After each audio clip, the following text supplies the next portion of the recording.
Olá, estamos de volta com o Dedo da Questão, né? Passeio pela memória com o Sérgio Reze. Como é que vai, Sérgio? Firme? Estou bem, graças a Deus. Ah, Trabalhando, não tanto quanto eu gostaria, né?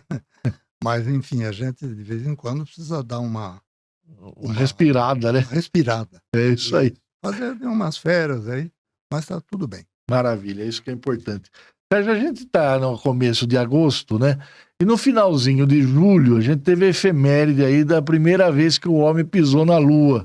Né? Então, as missões, teve a Apollo 11, aí chega lá os 3 astronautas, o Armstrong é o primeiro a pisar na Lua. Você lembra de alguma comoção? A gente teve todas as festividades, né, referente à época. Nos Estados Unidos, evidentemente, isso tem um peso, mas foi no mundo, né? O que você lembra disso? Não, eu me lembro vamos dizer, a divulgação na época, como até hoje você vê como é que essas viagens interplanetárias, isso aí nós vamos descobrir pouco a pouco. Quando você conversa com pessoas que têm, vamos dizer, religião, não é religião, que tem uma visão da vida, uma visão do mundo espiritual, não é? São pessoas sensitivas que, vamos dizer, através dessa sua sensitividade, recebem, como é que a gente fala, espíritos, não é? Não é bem assim, mas elas têm contatos que são fora da normalidade que a gente conhece, né? E essas pessoas sensitivas, elas dizem, sempre falam, de que nós temos mais vida fora da Terra. Tem muita vida espiritual, tem muita... As pessoas que saíram daqui por morte, vamos chamar assim, não morreram. Morreram fisicamente aqui, mas continuam vivas em outras galáxias, outras terras, vamos chamar assim, né? Cada religião tem a sua crença. O universo. É isso aí.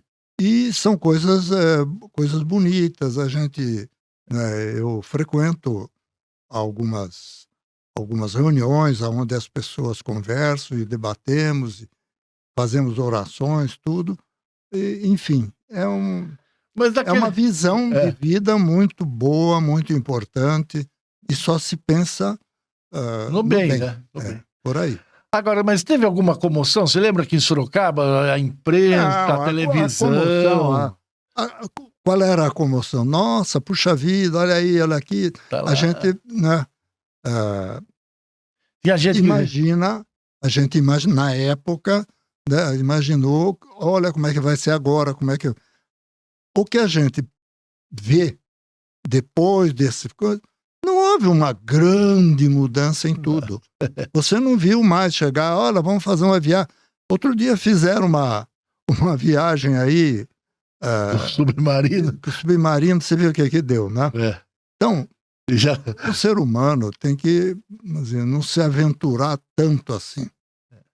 Porque as coisas, vamos dizer, a mudança daquilo que nós conhecemos, desde não sei lá quando, são lentas. Elas não são tão radicais e tão rápidas assim. Né? Então, acelerar, vamos esperar um pouco. O dia que eu tiver do lado de lá, eu converso com você, a gente grava alguma coisa. Vamos gravar mais isso. Agora, Sérgio, 10 anos depois, né, que foi em 79, a gente teve a Noite do Beijo aqui em Sorocaba. Dessa você lembra? Também está fazendo aniversário agora. Lembro, mas sabe o que é? Essa é a juventude da época, entende? Foi uma festa, foi uma coisa. Na época, vamos dizer, a juventude estava rompendo algumas restrições que existiam para isso, para aquilo, para aquilo. Né? E essa Noite do Beijo foi uma espécie de vamos dizer assim, um rompimento com aquelas impedições, com as proibições, com as coisas, né? E foi uma atitude de um juiz substituto aqui em Sorocaba, né? Ele achou por bem que ninguém mais deveria se beijar em praça pública. Mas que é isso? Meu Deus do céu. O próprio juiz Beija a sua esposa, sua namorada, sei lá. Entende? Isso é uma coisa... Depende da forma. A pessoa tem que analisar de acordo com o seu pensamento. Tem gente que acha que o beijo é pecaminoso, né? Não é pecaminoso, né? O beijo é um gesto de carinho, é um gesto de amor, é um gesto que você não precisa, vamos dizer, interpretar o beijo como um ato libidinoso, alguma coisa. Cada pessoa interpreta de acordo com o seu íntimo, de acordo com a sua alma, de acordo com os seus princípios. Entende? O que a gente lê, né, que é 79, era o período do final da ditadura militar, estava na abertura, né, política, todo mundo, né, se acertando para a volta do exílio, aquela coisa. E aí o juiz, da cabeça dele, quis manter aquilo. Foi isso que revoltou? Não, veja bem. Que foi um gesto... Cada juiz tem uma cabeça. Cada juiz é uma cabeça. Na época, saber-me lá se o juiz... Eu nem lembro qual juiz que foi, né? Nem era daqui, era substituto. Saber-me lá se ele queria aparecer. Tem isso também. Porque se ele aplaudisse, ele ia aparecer de uma forma, vamos dizer, cordial. Fazendo como ele fez, ele apareceu como o cara defensor da moralidade, defensor disso. O que mudou de lá para cá? Nada. Tem coisas que é o que você falou, né? É só você assistir a televisão. Veja o que acontece na nossa televisão. Por que o juiz não proíbe, então, beijo na televisão, não proíbe o que aparece na televisão? Se é para justificar uma conduta repressiva, ele tem que olhar primeiro as novelas. Na época a novela não era como é hoje. É isso aí. Sérgio, a gente tá Você sabe que eu me lembrei agora? O Cine São José colocou, na época, uns filmes. Um filme, entende? Ali tivemos dois. Na época, me parece que chamava Veneno Lento. Nossa Senhora! Só podia entrar maior de 18 anos. E era rígida. Não, você tinha que mostrar o documento. Na época, você tinha que mostrar o documento que você era maior de 18 anos para assistir esse filme. Era o quê? Veneno? Veneno Lento. Veneno. E o que era? Era um filme...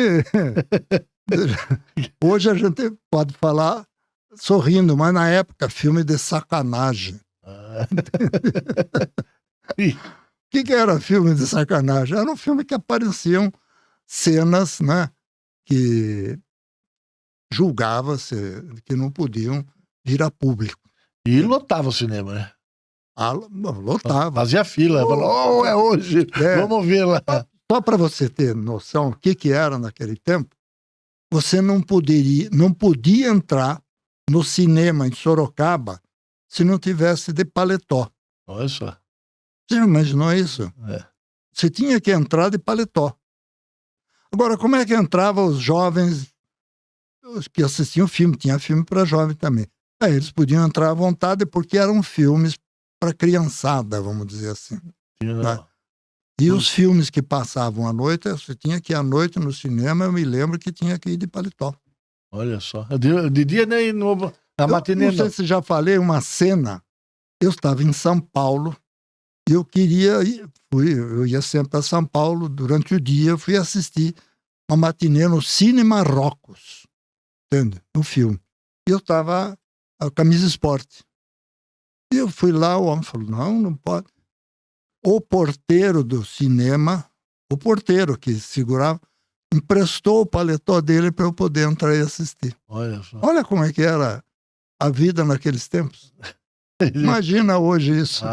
Hoje mudou tudo, né? Sérgio, a gente tá entrando aqui na segunda semana e segundo domingo de agosto, Dia dos Pais, né? O que você lembra, primeira memória sua de criança do seu Abrão? Olha, não existia Dia dos Pais. Como também Dia das Mães. A minha mãe dizia que Dia das Mães é todo dia. O que é verdade. A mãe não é um dia só no ano. Não é no domingo, não é um dia só no ano. A mãe é dia e noite. E o pai também deveria ser dia e noite. Existem pais que são dia e noite. Existem pais que não são. Mas eu não estou aqui para analisar e discutir esse comportamento, esse procedimento. Mas eu, graças a Deus, eu vim de um pai e mãe que eram pessoas espetaculares do ponto de vista de cuidado, de carinho, de responsabilidade.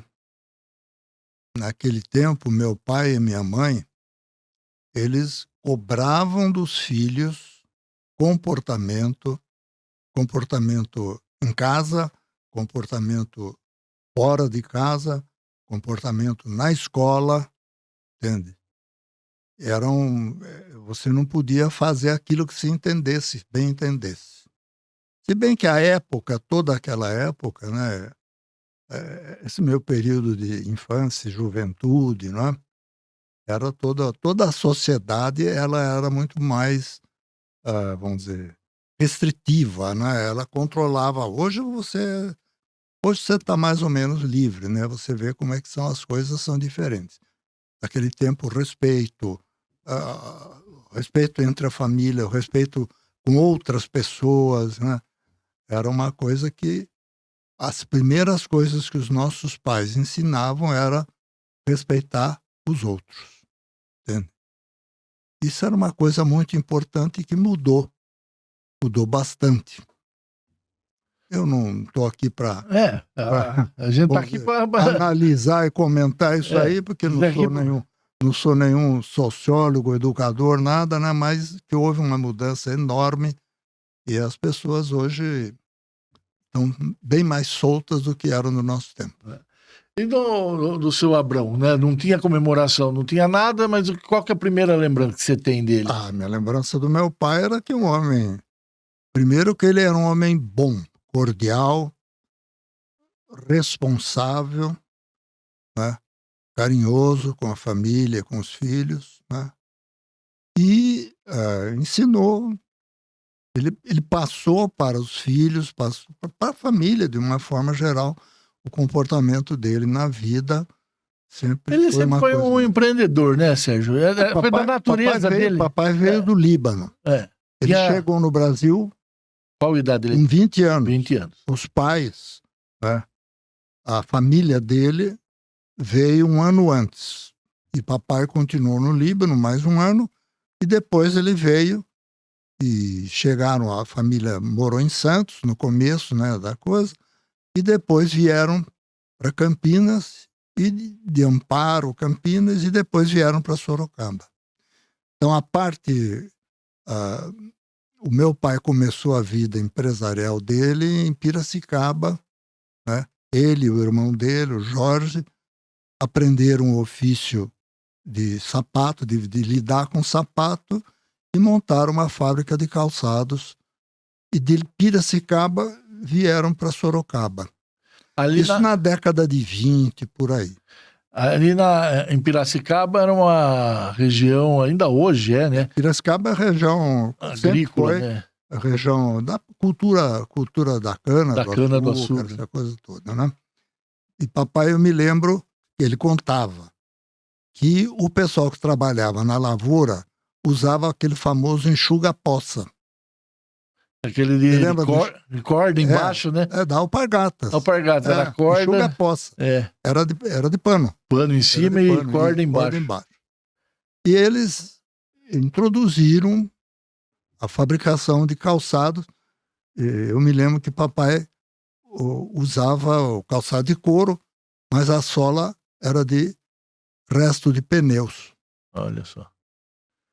E depois, aqui em Sorocaba, teve um pessoal... Olha Sorocaba, na Rua Doutor Braguinha tinha a fábrica de sapato. Rua Doutor Braguinha. Olha o centro. Fábrica de sapato. E era sapato com sola de borracha. Mas não era de borracha, era sola de pneu. Pneu de carro. Pegava aqueles pneus velhos, cortava, fazia, de couro por cima, era bota. Eu me lembro que eu ia no ginásio. Na escola, no ginásio, a meninada usava isso. Por quê? Porque aquilo ali você podia chutar bola, chutar pedra, tudo que era. Você imagina o que era, né? E imagino que pro agricultor tenha sido uma diferença, né, do enxuga-poça para um... Foi bastante, porque o enxuga-poça, ele, vamos dizer, não protegia, né? E tem cobra, essas coisas. De cobra, essa coisa toda. Aí, bom, chega em Sorocaba e... Aí em Sorocaba, ele e o irmão, com a fábrica de calçados, foram até... E quando meu pai se casou com a minha mãe, ele comprou um curtume. Curtume é isso que trata... O couro. Trata o couro, né? Faz isso aí. E era em Salto. Que vizinho de Itu aqui. Vizinho de Itu. E casou, foi para lá, nós nascemos em Salto. Eu e minhas duas irmãs. Né? Papai já tinha uma moça e um rapaz do primeiro casamento. Ele ficou viúvo, né? Isso. Que era a Nair e o Walter, né? A Nair tá aí ainda. Nair tá aí, 97 anos. Olha só que maravilha. E o Walter, o Kibe, famoso Kibe Sorocaba. Kibe foi embora mais cedo, entende? 83 anos. Mas aí que eu falei, papai foi em Salto. E do curtume, ele tinha lá um curtume, posto de gasolina. E quando foi ali por 44, por aí, né? Eles resolveram voltar para Sorocaba, que a família dele era daqui, a família da minha mãe todinha era daqui também. Voltou para cá, ficou um pouco vivendo de renda, um ano, e em 1946 ele foi nomeado concessionário dos produtos Chrysler aqui em Sorocaba. E daí... Até hoje Abrão Reze. O negócio de automóveis, Abrão Reze foi fundado em 1945. Entende? E até hoje nós estamos no ramo. E é esse tino empreendedor dele, né? Que ele traz com ele, com a família dele do Líbano. E isso passa para você, o próprio Kibe era todos nós seus filhos, né? O Luiz. Trabalhamos com ele, tudo, né? E depois eu que tive, vamos dizer assim, maior proximidade com essa atividade, com tudo, e agora tá indo para os meus filhos, né? Eles é que estão dando a continuidade. Faz parte. Eu, aos 87 anos, eu ainda trabalho, voltou, estava lá até agora. Isso faz parte da sua essência, né? A gente conhece você e vê. Agora, Sérgio, como que era trabalhar com seu pai? Ele tinha lá o negócio e você era um molecão. Olha, menino, eu estava sempre presente. Eu ia na escola, lógico, eu estudei no Colégio das Madres, depois fui para o Ginásio do Estado, né, sempre estudando. Nas horas em que eu não estava na escola, via de regra, eu acabava indo lá para o estabelecimento, que era ali na Miranda Azevedo, esquina com a 7 de setembro. Tem um posto de gasolina lá hoje. Não, era um posto de gasolina, oficina. Para cima, logo mais para cima, você tinha o Alcolé, Zé Maria Alcolé, que também tinha o carro. Negócio de carro. E na outra esquina, eram os irmãos Notari. Outra coisa interessante, a Automecânica Sorocaba começou na Rua 7 de Setembro. Eles começaram com uma oficina na 7 de Setembro, depois com a representação das marcas Studebaker, e depois foram para a Avenida São Paulo. Que onde até hoje... Está falando da Automec, né? Da Automec. Hoje não é só na avenida, hoje eles têm lá na Castelinho. Castelinho tudo. E tem várias cidades, né? Várias cidades, cresceram bastante. Que era o João Pérez, na época, o pai do Zé Santiago. Zé que está aí. Os notários pararam com os negócios eles foram para Marginal e depois, com o falecimento dos velhos, né? O filho do Humberto, que o Mário não tinha filhos, o filho do Humberto não quis continuar e mora no Rio de Janeiro, tem a sua atividade. A vida dele lá. E essa é uma lembrança bacana, né? Sorocaba, os irmãos Archila também. Os irmãos Archila trabalhavam também com produtos de Soto, né? Eles eram concessionários. O G. Monteiro, seu Gustavo Monteiro Filho, era concessionário GM, da GMC. Os irmãos Bencassi eram Chevrolet. Depois foram lá para a Avenida São Paulo, né? Onde hoje você vê, tem lá o posto de gasolina. Os notários, já falei, e Automec. E agora tem as pessoas que vieram bem depois, né? O pessoal da Honda, o pessoal da Toyota, os Ramírez, né? Enfim. Tem pessoal de fora que veio para cá também, né? Outros. O negócio do automóvel cresceu porque a indústria automobilística brasileira cresceu bastante e precisou nomear concessionários, né, em todas as cidades aí que podia, e surgiram novos grupos empresariais que trabalham com a revenda e conserto de veículos. A gente está chegando ao final. E nessa semana, né, a gente teve aqui a visita do vice-presidente da República, né, o ex-governador, o Geraldo Alckmin, que é alguém do seu círculo de amizade, né? Vocês já viajaram para o Egito junto, digo, fora a questão sua como dirigente de classe, né, como liderança de classe, ele como político, governador, vocês tiveram a oportunidade de... O meu grande relacionamento, porque por força da minha atividade empresarial, eu acabei sendo presidente de entidades de classe do setor automobilístico, né? E, por isso, eu tinha que ter relacionamento com a classe, por exemplo, Mário Covas. Eu tive um relacionamento muito próximo, né? E quem me aproximou do Mário Covas foi o seu Flávio Chaves. Flávio Chaves. O Flavinho. Flávio é uma figuraça. Né? Figuraça. O Flávio teve uma importância política, teve e tem. É que ele não quer mais o Flávio, ele exerceu uma função política muito importante e levou Sorocaba para cima, nessa área política também. E o Mário Covas era amigo do Flávio. E na época, o Mário, quando ele foi vice-governador primeiro, depois foi candidato a governador, e pela essa proximidade com o Flávio, eu também me aproximei do Mário Covas e fizemos. E o Alckmin foi eleito vice-governador.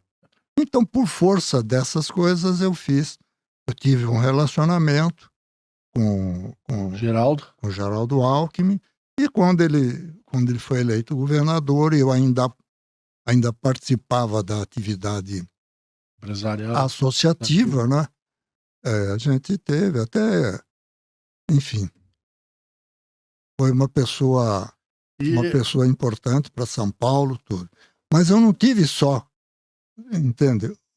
Quando o Lula ainda era presidente do sindicato dos metalúrgicos de São Bernardo do Campo, eu tinha um relacionamento, e quando ele foi eleito presidente da República, ele me convidou, eu fiz parte do Conselho da República, que no primeiro mandato dele ele criou.